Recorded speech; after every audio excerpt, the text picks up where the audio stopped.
Irmãos, abram suas Bíblias em 2 Coríntios 4. Aqui o meu sobretexto que está aqui está falando assim, ó, motivos de confiança e encorajamento. Nós vamos ler até o 10, tá bom?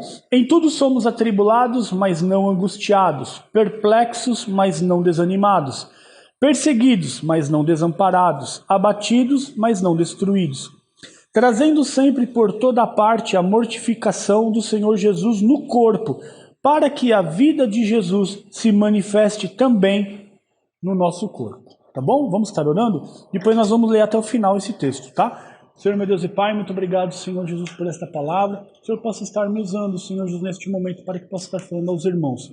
Que não venhamos ser somente ouvintes, mas também praticantes da Tua palavra. Seja conosco, Senhor Jesus, neste culto, é o que eu te peço e te agradeço em Teu nome santo. Amém.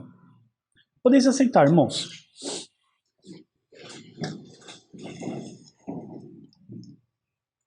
Motivos de confiança e encorajamento. Por que será que Paulo está falando isso? Embora esse texto a gente sabe que está sublinhado, foi colocado, mas esse contexto que está dentro desses versículos que nós vamos ler, realmente ele fala sobre isso. Em termos, motivos de confiança e motivos de encorajamento. Nos dias que nós estamos vivendo hoje em dia, será que a gente não precisa ter mais confiança? Mais do que nunca. São dias que nós precisamos estar realmente confiando no Senhor. E é interessante que a palavra confiar no Senhor dá a ideia de que nós temos que deixar todas as nossas atividades na mão do Senhor. E confiar, acreditar, ter a certeza, ter fé, convicção de que o Senhor vai fazer o quê? O melhor para nós. Em segundo lugar, ele fala não só confiança, mas encorajamento. Ou seja, são palavras que dê coragem. E hoje em dia, o que mais está precisando é que a igreja tenha realmente o papel de coragem. Porque já tem muitos que estão se acovardando. Hoje em dia, já muitos não falam mais o que tem que falar. E tem que ter coragem hoje em dia, irmãos. O cristão não pode viver à margem do mundo. Nós não podemos viver como o mundo vive. Nós temos que viver segundo o que a palavra nos ensina e o que Cristo tem nos determinado. E nós vemos que o texto começa assim: em tudo somos atribulados, mas não angustiados. E dá para ficar atribulado e não ficar angustiado nos dias de hoje? Não é muito difícil. A gente fica atribulado e fica angustiado. Mas por que será que aqui ele está falando para nós, mesmo que atribulados, não ficarmos angustiados? Por que será? Porque toda tribulação em nós acaba gerando uma certa angústia. Os irmãos já repararam que quando a gente está vivendo uma tribulação, a gente fica angustiado? Não é? A gente está naquela iminência de acontecer alguma coisa que a gente sabe para nós é bem, faz bem, e a coisa começa a não acontecer, não acontecer, não acontecer, ou a gente está numa dificuldade, a gente não vê a hora de sair dessa dificuldade. Mas por que isso gera em nós angústia? E aqui Paulo está falando que em tudo somos atribulados, mas não angustiados. Porque nós temos a certeza, primeiramente, da salvação. O mundo se angustia, as pessoas se angustiam, mas quem tem o Senhor como seu Salvador não tem motivo para ter essa angústia. Porque ele vai ter a certeza do seguinte, que a tribulação vai vir, vai gerar um desconforto, mas ela vai o quê? Passar. E tem que ser o suficiente para que você não fique angustiado. Porque o coração da gente, quando fica angustiado, é uma brecha para que nós entremos em depressão. E tem pessoas que têm uma suscetibilidade maior para entrar em depressão. Outras não. Consegue tratar com a angústia, mas não consegue tratar com a depressão. Então ele está falando o seguinte, olha, por mais atribulado que você esteja no seu trabalho, mas não é motivo para você viver angustiado. Olha o que te está proposto. Olha para Jesus. Olha o que vai vir para você quando o Senhor vier e buscar a sua igreja. Olha a redenção que nós teremos. quando o Senhor vier e acabar com tudo isso. E nós seremos resgatados disso. Então não há motivo que para mediante uma tribulação nós fiquemos angustiados, cabisbaixos, depressivos ou angustiados. A tribulação vai vir e nós, quando formos ler em Romanos, nós vamos ver por que as tribulações vêm. Já foi lido aqui uma vez. E como é bom quando a gente é atribulado, irmão. Porque essa luta e essa tribulação tem que servir para alguma coisa na vida cristã. Quantas e quantas vezes eu ficava atribulado porque não vinha dinheiro para a empresa. Quantas e quantas vezes eu ficava atribulado porque o cliente tinha que pagar e o cliente não pagava. E aí eu não conseguia suprir com os meus compromissos, pagar funcionários, pagar fornecedores e tantas coisas. Isso angustia a gente. E hoje eu estou conseguindo fazer a coisa de uma forma diferente, irmãos. Eu passo por lutas, eu passo por tribulação, mas eu não estou ficando mais angustiado com essa situação. Antigamente, quando eu via que a falta do dinheiro batia R$100 na conta, eu já entrava em desespero. E hoje eu estou vendo que aquele versículo que fala o seguinte: se tendes o que comer e tendes o que vestir, está bom. E realmente, olha, não tem faltado o que vestir, não tem faltado comida na minha casa, não tem faltado pão, não tem faltado café, não tem faltado nada. Por que eu vou ficar angustiado? Por que você está se angustiando? E eu vejo, irmãos, que a angústia do cristão é exatamente naquele determinado momento em que a gente perde ou deixa de confiar no Senhor, que o Senhor tem poder para resolver o nosso problema. Então muitas das vezes você fala, eu confio no Senhor. Aí quando a luta aperta, você se angustia e fala, o Senhor não me atende, o Senhor não me ouve, o Senhor não olha para mim. E uma coisa que eu aprendi é que o professor está te ensinando a todo tempo. Olha bem isso. Olha pela escola, né? O professor está ensinando todo tempo o aluno. E quando chega na prova, o que ele faz? O professor fica quietinho. Ele senta lá e fala o seguinte, eu já te ensinei. Faz. Ele tem que trazer essa mesma história para nossas vidas. O Senhor tem nos ensinado o que fazer. Então, faça. E o que o Senhor tem nos ensinado a fazer para que a gente não viva uma vida de angústia? Leia a Bíblia, faça a oração. Leia a Bíblia e faça a oração. Muitas vezes o cristão se angustia, irmãos, porque ele não tem comunhão com o Senhor. A comunhão está quebrada, a comunhão está fraquinha. A gente pensa muitas das vezes que a nossa comunhão com o Senhor está forte, mas não está. Se a gente for olhar, realmente, o tempo que nós investimos no reino espiritual, em ter comunhão com o Senhor, olha por nós hoje. Quantos leram a Bíblia hoje? Quantos oraram hoje? Eu não estou falando da oração pelo alimento, eu estou falando da oração mesmo.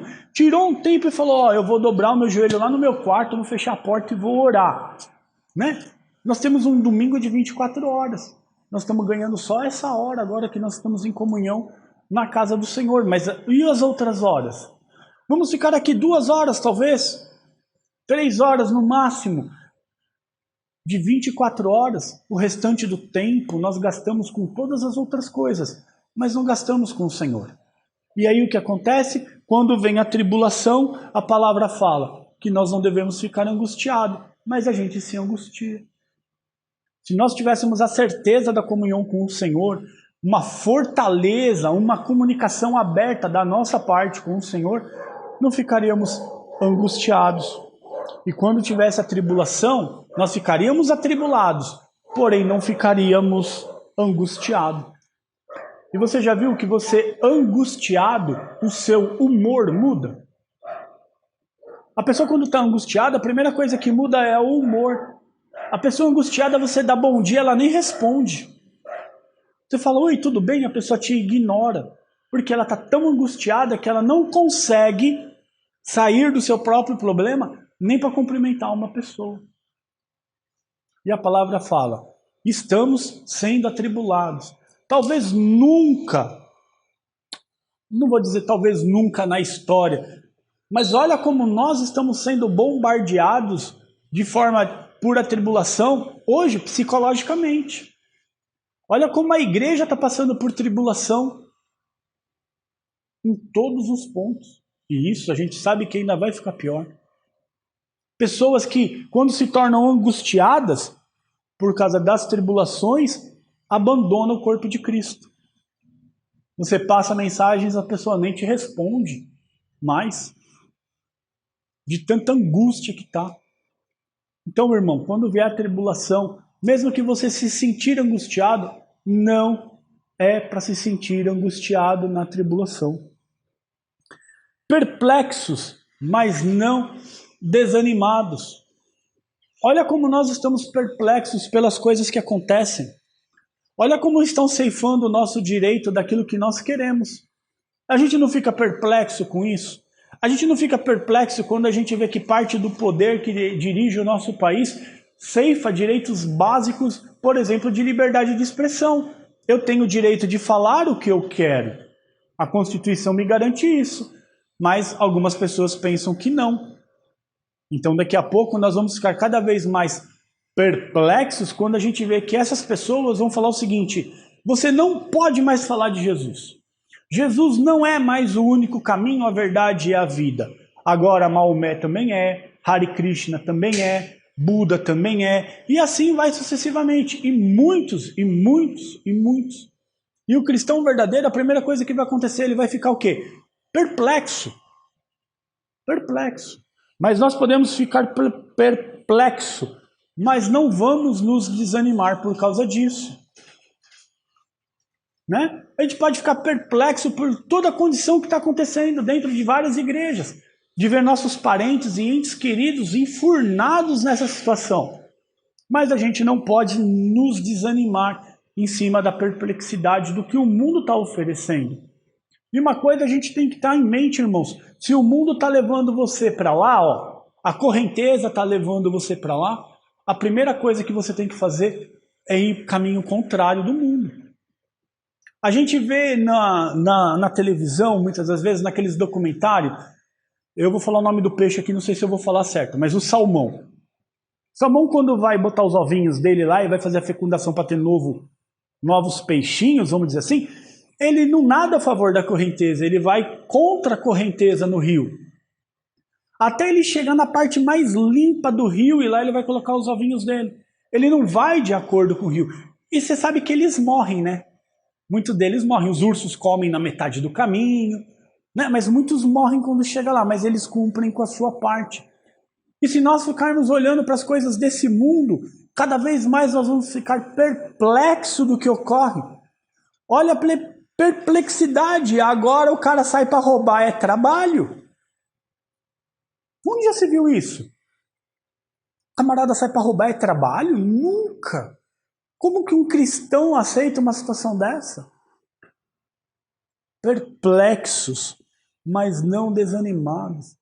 Se nós ficarmos olhando para o mundo, nós vamos ficar cada vez mais perplexos e vamos desanimar. A nossa fé vai diminuindo. E olha como é fácil você ver o mundo.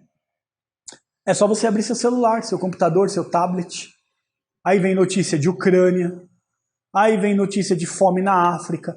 Aí vem notícia de não sei o quê. Aí vem Petrópolis. Aí vem isso, vem aquilo. Você não fica perplexo por tanta coisa estar acontecendo?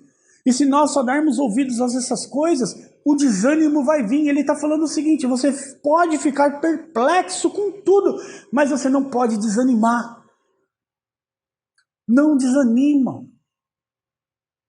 E aí muitos crentes acabam olhando para coisas erradas que o homem faz e fica perplexo com a igreja.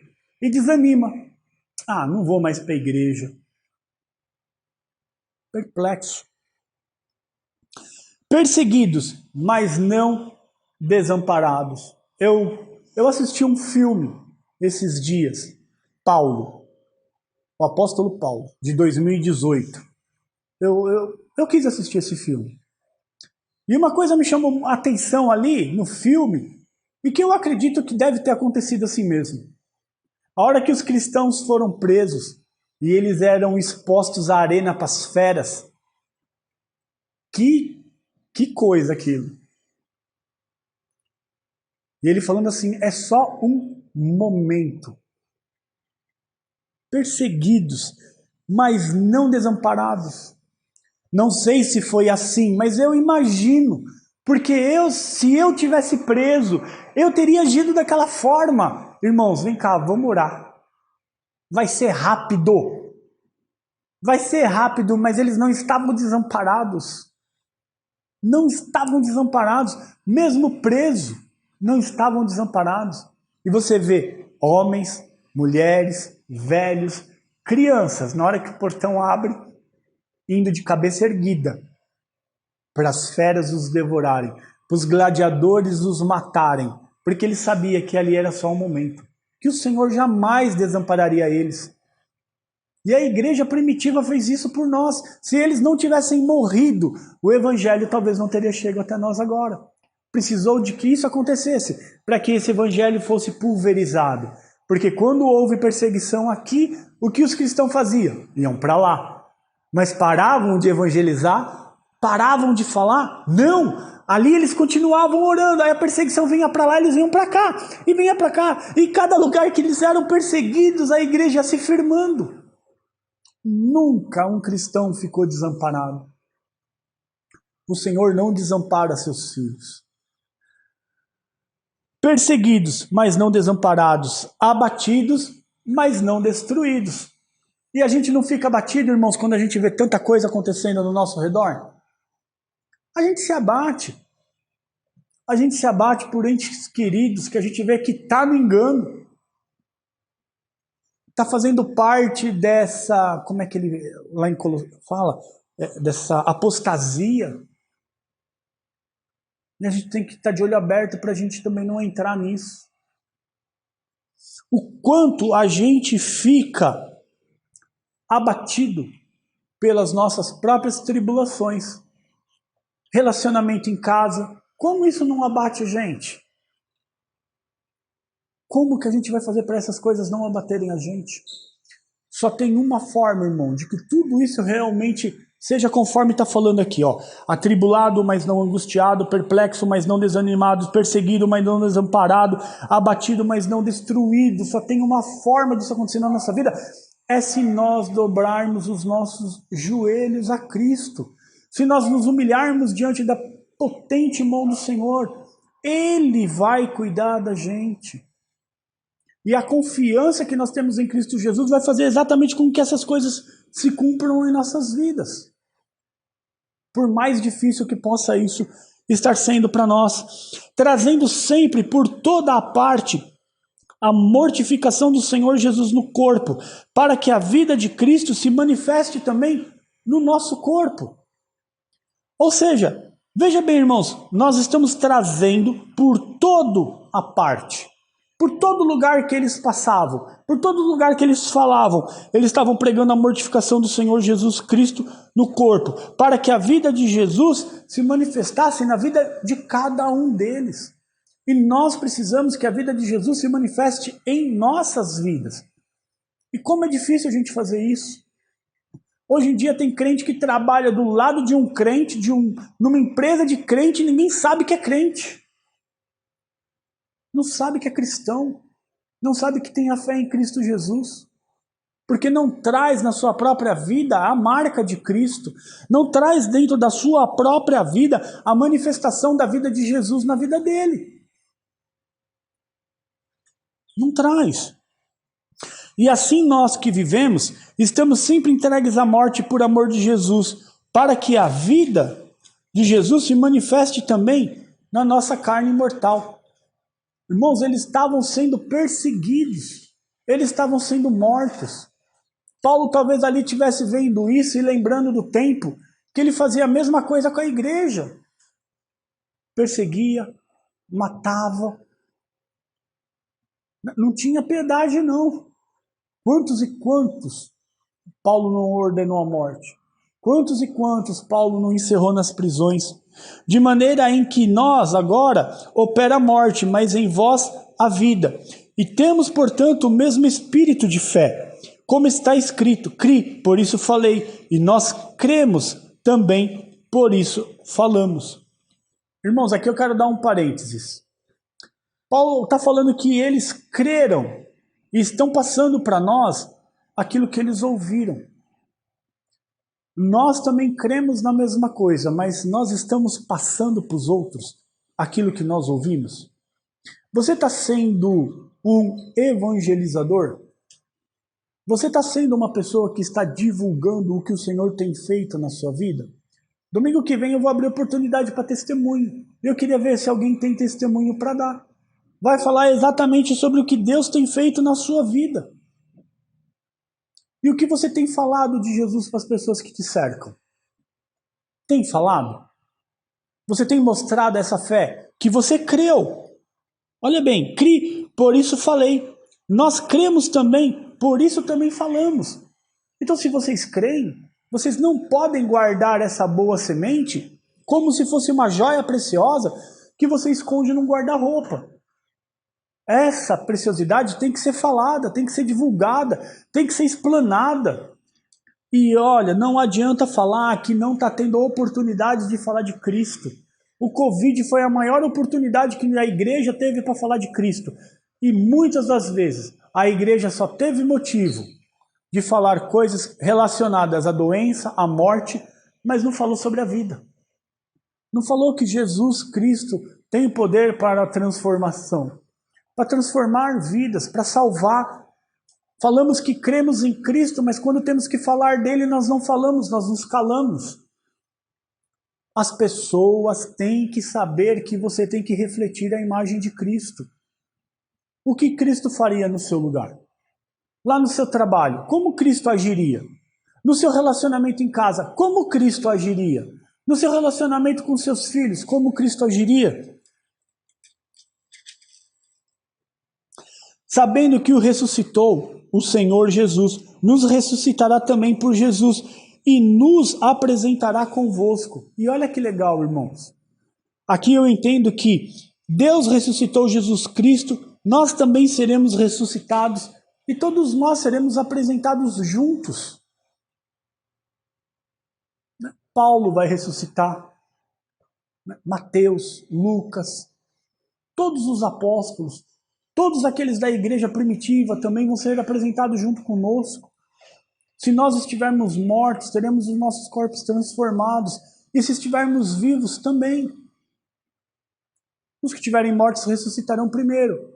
Os que estiverem vivos terão seus corpos transformados. Mas todos juntos, num único só momento.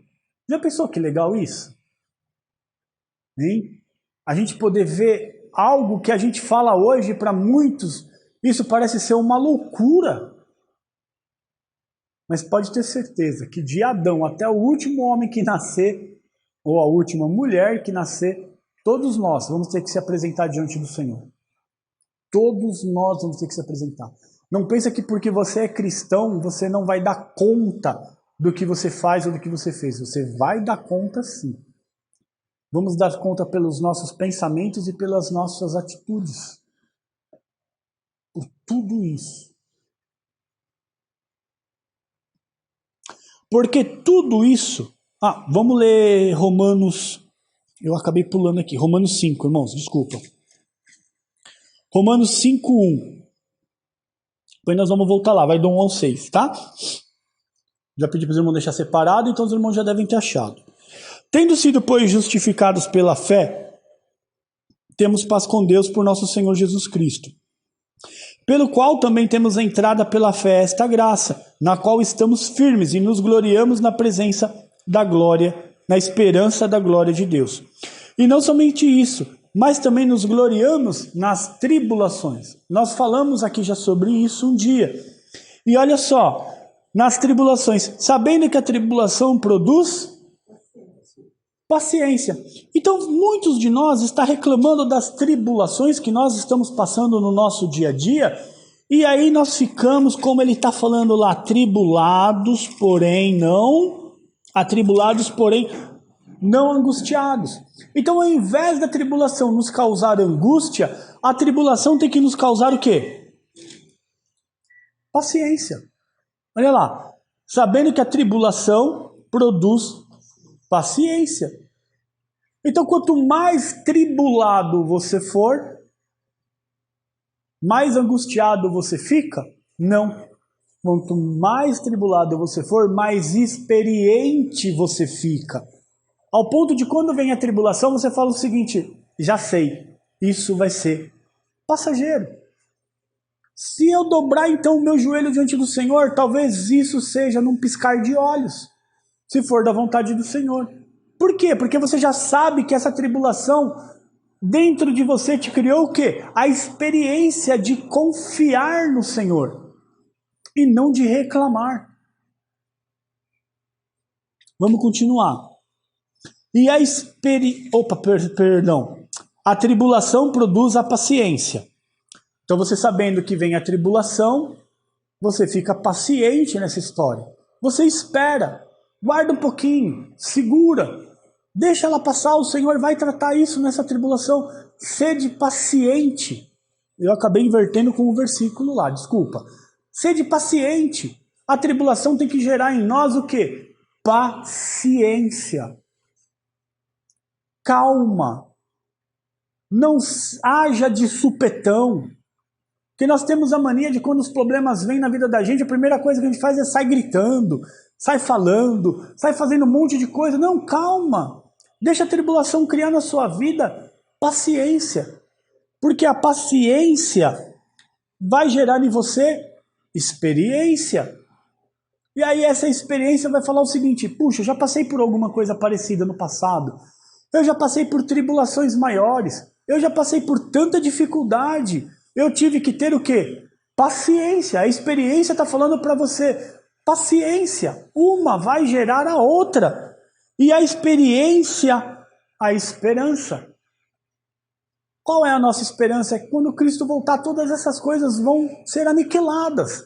Não vai ter tribulação, não vai ter dor, não vai ter choro, não vai ter tristeza, não vai ter angústia. É nisso que a gente espera. E a esperança de que o Senhor está o quê? Cuidando de nós. Por isso que ele fala lá que a gente nunca foi o quê? Desamparado. Quando ele fala aqui, ó. Perplexos, não desanimados, perseguidos, mas não desamparados. Porque o Senhor nunca nos desamparou. E não vai nos desamparar agora. Não vai. Então a tribulação na vida do cristão, ela tem um efeito positivo. Não queira não ser tribulado. Não queira não passar por tribulação. Senão você não vai gerar paciência, você não vai gerar experiência e não vai gerar para você a esperança. Porque tudo isso, vamos voltar para 2 Coríntios, porque tudo isto é por amor de vós, para que a graça multiplicada por meio de muitos faça transbordar a ação de graças para a glória de Deus. Irmãos, eu quero deixar um parênteses aqui, ação de graças, estava falando ontem sobre isso. Que a gente às vezes fala o seguinte: olha, o cristão tem que promover ações de graça, mas o que é uma ação de graça? Eu separei a ação de graça como ato de justiça, ou seja, o cristão tem que ter ato de ser uma pessoa o quê? Justa. E quando nós somos justos, a primeira coisa que nós vemos é o quê? Obediência. A palavra fala que é melhor obedecer do que sacrificar, não é? Então, ação de graça mostra que você tem que ser o quê? Obediente. É uma ação da graça de Cristo em nossas vidas. E a obediência é uma delas. A segunda, um testemunho que nós temos que ter perante todos, não só perante a igreja, mas perante o mundo. E amor ao próximo.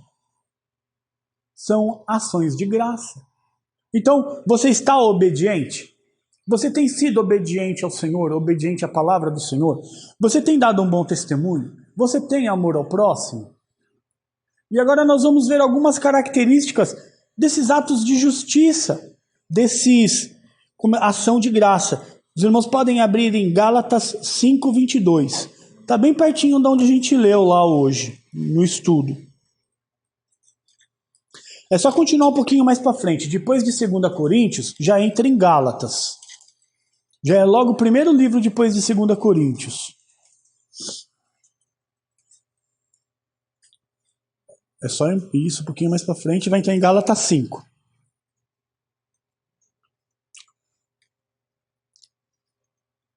ele vai dizer assim, ó: mas o fruto do Espírito é amor, gozo, paz, longanimidade, benignidade, bondade, fé, mansidão e temperança. Contra estas coisas não há lei.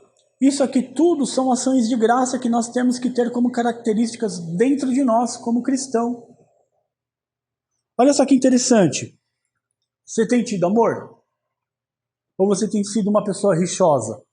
Uma pessoa reclamona? Uma pessoa que não demonstra amor, por exemplo, pelo próximo? Como é que tem sido essa relação de demonstrar amor pelo seu próximo? Alegria, gozo ou alegria, a gente ultimamente tem visto muito mais cristão carrancudo do que cristão alegre. Já repararam? Que ultimamente parece que o cristão só anda de cabeça baixa e com a testa franzida, como se nada tivesse bom. Não tem alegria. Como que nós vamos demonstrar para o mundo lá fora o fruto da alegria se nós andamos desse jeito? Paz.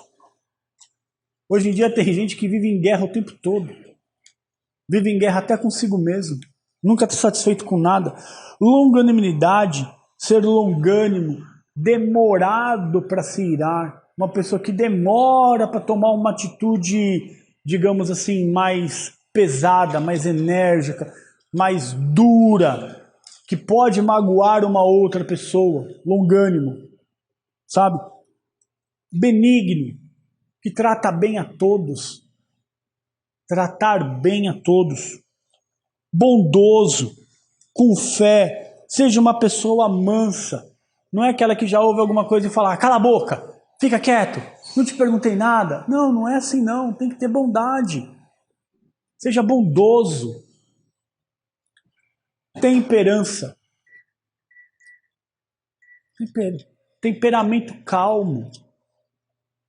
Um temperamento mais, digamos assim, que possa convidar as pessoas para estar mais no seu ambiente.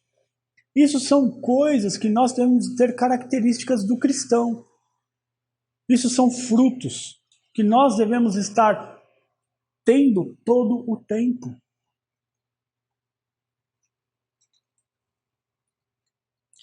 Por isso não desfalecemos, mas ainda que o nosso exterior se corrompa, o interior, contudo, se renova a cada dia. Mesmo que ainda que as dificuldades de tudo isso que aconteça, faça muitas das vezes nós pecarmos, o nosso interior, né, essa parte interior que a gente vê que o Senhor muitas das vezes pela compaixão fala o seguinte: não faz assim, faz diferente. Você se confessa diante do Senhor, o Senhor vem e te perdoa todos os seus pecados. Eu não sei se vocês já tiveram essa experiência de cometer alguma coisa que desagrada o Senhor e quando você confessa parece que vem alguma coisa aí e dá uma lavada, você se sente até leve depois disso, sabe? Parece que você acaba essa oração sendo uma outra pessoa, sendo uma pessoa completamente diferente. Isso é muito gostoso, os irmãos têm que experimentar isso. Contudo se renova de dia em dia, porque a nossa leve e momentânea tribulação produz para nós um peso eterno em glória muito excelente, porque a nossa leve e momentânea tribulação. Irmãos, já perceberam que a gente tem tribulação, mas geralmente sempre tem um momento de calmaria? A gente passa uma dificuldade, dá um tempinho de respiro, depois entra em outra dificuldade, dá um tempinho de respiro. Não sei se isso acontece com os irmãos, comigo acontece isso. Nem sempre eu vivo 24 horas de tribulação. Eu tenho momentos que eu não tenho tribulação. Eu tenho momentos que ali eu estou tranquilo. Não estou preocupado com nada, não estou sentindo nenhum tipo de tribulação. E esse momento de tribulação, ela não é pesada, ela é leve e ela é momentânea. Ela vai passar. Por mais que muitas das vezes a gente acha que é uma tribulação que a gente não vai suportar o peso dela, que está difícil, é uma situação que parece que não se resolve, ela vai chegar um momento que ela vai cessar, que ela vai parar, que ela vai acabar. E ela vai produzir em nós um peso eterno e em glória muito excelente, porque muitos num primeiro momento, quando passa por tribulação, a primeira coisa que faz é reclamar de Deus. Como se Deus não estivesse vendo os problemas que a pessoa passa. Como não estivesse vendo aquilo que você está passando. E o Senhor vê. Só que o Senhor quer que você faça o quê? Passa. Lembra daquele versículo que Jesus fala assim: negue-se a si mesmo, toma a sua cruz e segue. No mundo tereis aflições. Tem de bom ânimo, eu venci o mundo e em Cristo nós também vamos vencer. Porque muitas das tribulações a gente não acaba tomando decisões tão drásticas, porque a gente sabe que o Senhor está no comando dela. E nós passamos por tribulações dificílimas, irmãos. Né? Eu passei por uma, já faz um bom tempo. A irmã Mônica passou por uma tribulação esses tempos atrás, dificílimo. Só quem está na pele sabe o que é. Só ela sabe a tribulação que ela passou. Mas quando a pessoa olha depois com o tempo, ela fala o seguinte: puxa, como Deus foi bom. Como Deus sabe todas as coisas. Né? Como Deus agiu no momento certo na nossa vida. Por mais difícil que a gente possa entender, por mais difícil que a gente não queira até mesmo compreender, mas no tempo certo, o Senhor mostra como as coisas foram muito bem feitas na nossa vida. Não atentando nós nas coisas que se veem, mas nas coisas que não se veem, porque as que vêm são temporais e as que não se veem são eternas.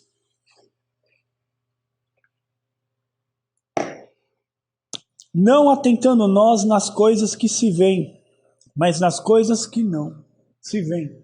Irmãos, hoje muitos estão se atentando para o mundo. Muitos estão olhando para o mundo. Eu quero ter uma vida assim, eu quero ter uma vida assada. Muitos olham os youtubers, por exemplo, e acham que querem ter uma vida semelhante a deles. Outros olham para pastores e querem ter uma vida semelhante a deles. Outros olham para quem tem carro e querem ter uma vida semelhante a eles. Outros olham para quem tem casa e querem ter uma vida semelhante a eles. E o que aqui está se falando é o seguinte: não atentando nós nas coisas que se veem, nas coisas desse mundo, nessas coisas que são perecíveis, coisas que se acabam, mas sim nas coisas que não se veem. Nós não vemos o que nós vamos usufruir na nossa eternidade com Cristo, mas é nelas que a gente tem que colocar o nosso foco, colocar o nosso objetivo. Alguém aqui já parou para pensar qual é a essência da vida? Por que nós viemos para cá?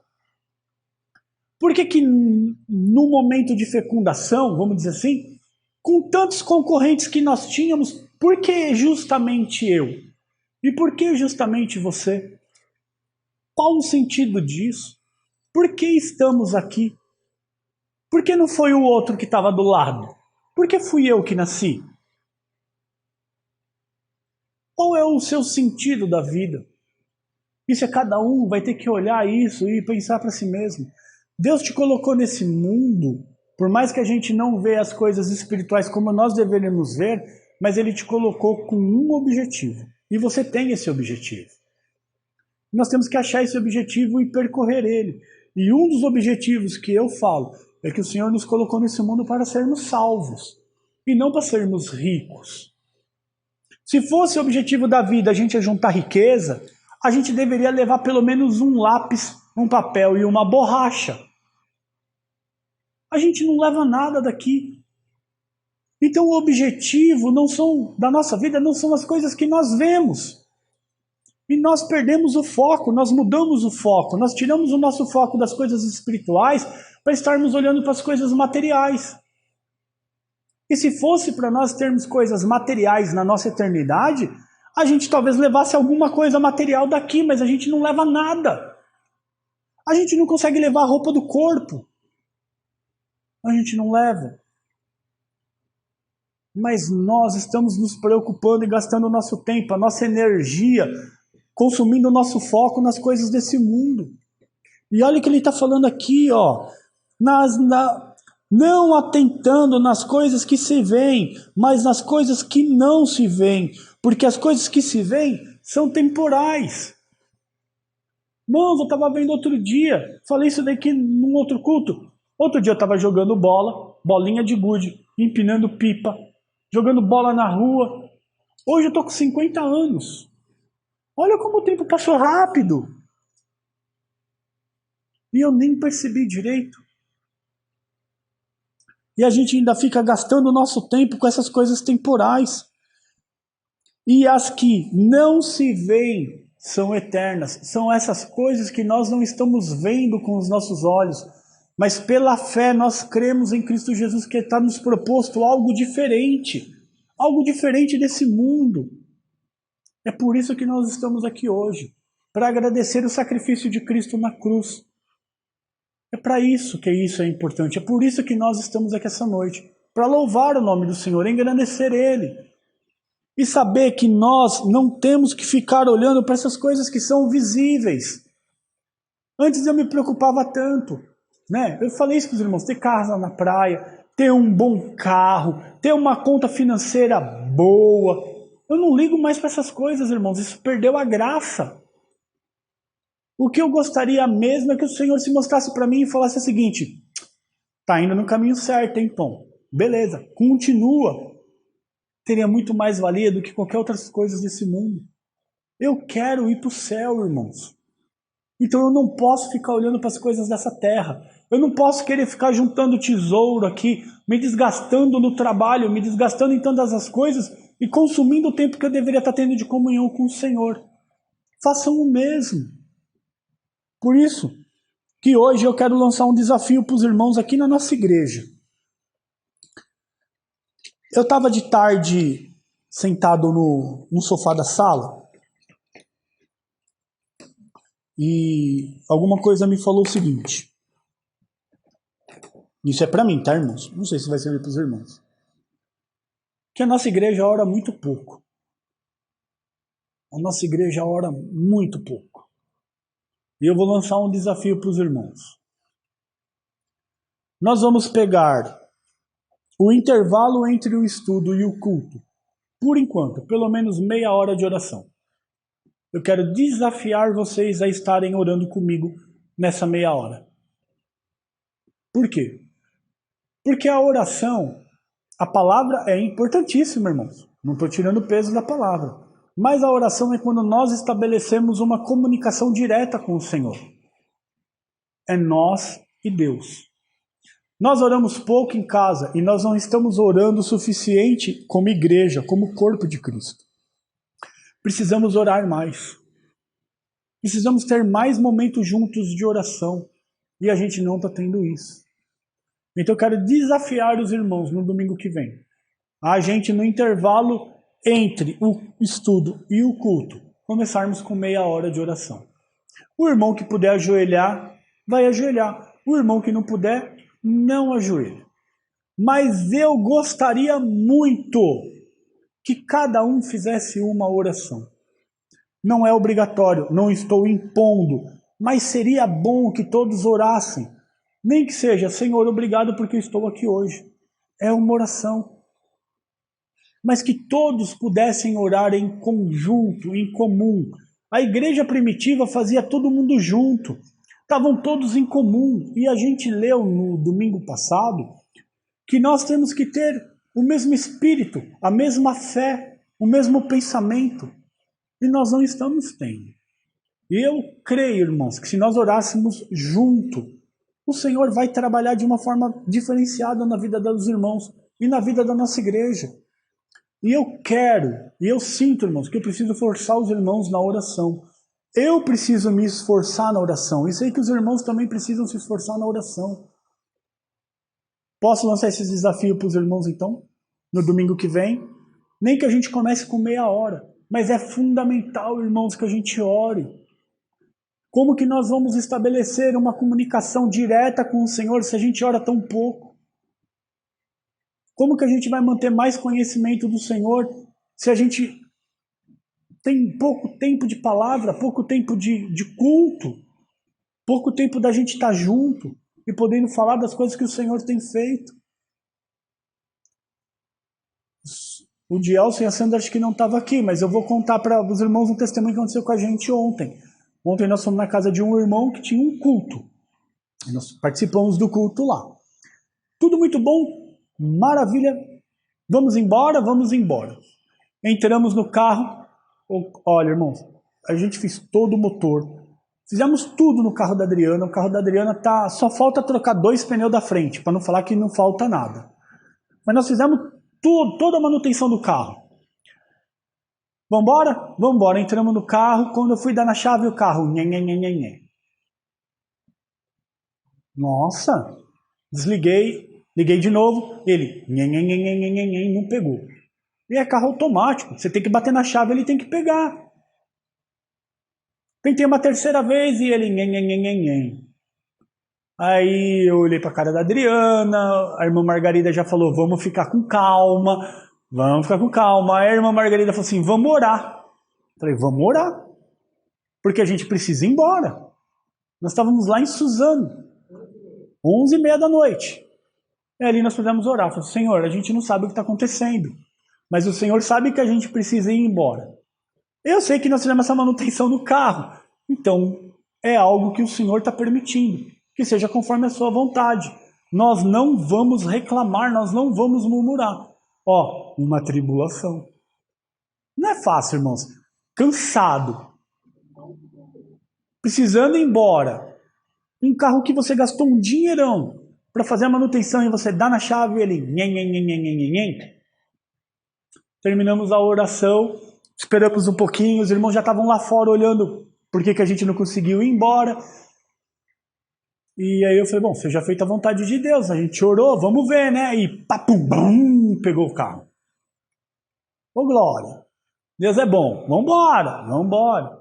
E estamos vindo embora, pegamos uma avenida principal, quando a gente olha na avenida principal, 2 carros bateram, mas bateu legal mesmo, sabe? Irmão, se nós tivéssemos saído... Não vimos a batida, mas tinha acabado de acontecer porque as pessoas estavam saindo do carro. Então, que conclusão? A gente olhou um para a cara do outro ali no carro, a gente conversando e falamos o seguinte: Deus nos guardou, porque daria o tempo certinho de ser nós que estávamos ali e ter batido no nosso carro, porque a impressão que deu é que veio um rapaz de uma transversal e do jeito que ele veio, ele entrou na pista e levou outro carro junto. Eu creio, irmãos, que aquilo tinha dado tempo assim certinho de pegar a gente de cheio. Ia pegar o meu lado como o lado que a irmã Margarida estava. Podia machucar, né? E a gente olha e fala o seguinte: eu podia estar reclamando? Não podia estar falando, droga, paguei para arrumar essa porcaria desse carro, né? Pô, vim aqui longe para trazer uma palavra para os irmãos, para cultuar o Senhor com os irmãos, e o Senhor agora permite que essa porcaria desse carro comece a dar problema? Olha, quantas vezes nós já não fizemos isso, irmãos? Mas ali a gente pôde falar o seguinte: não vamos reclamar, vamos agradecer ao Senhor. O Senhor sabe porque esse carro não pegou na primeira. Irmãos, e olha que interessante. Cheguei em casa, deixei a irmã Margarida em casa. Cheguei em casa, guardei o carro. Hoje de manhã eu fui sair... de manhã o Gabriel foi sair para trocar de carro. Papum, pegou o carro. Na primeira. Mas na primeira. Ele guardou o carro. Pai, a chave do carro está no pneu de trás do lado do motorista. 4h da tarde, Júlia, vamos pro culto? Vamos, pai. Entramos no carro. Eu pus a chave no contato e só virei. Pum, pum, pum, pegou também. Como que a gente não vai evidencializar que aquilo foi um livramento do Senhor, irmãos? Como? Então a gente precisa orar mais, irmãos. O Senhor está cobrando de nós oração. O Senhor está cobrando de nós comunhão com o Senhor e comunhão com os irmãos. Então, em nome de Jesus, aceitem esse desafio e vamos todo mundo orar. Irmão, ninguém aqui precisa fazer oração bonita. Oh, Senhor, você sabe que eu... Não quero saber de nada disso. Faz a sua oração. Senhor, eu sou pecador, mas perdoa os meus pecados. O que eu fiz, o Senhor sabe e me perdoa. Confessa os seus pecados e vamos junto. Levantar um clamor. Quem sabe se a gente orasse pelo irmão José, ele estaria de volta na igreja. É incrível como uma pessoa que foi abençoada, que foi tratada, que está sendo tratada na igreja, de repente abandona o corpo de Cristo?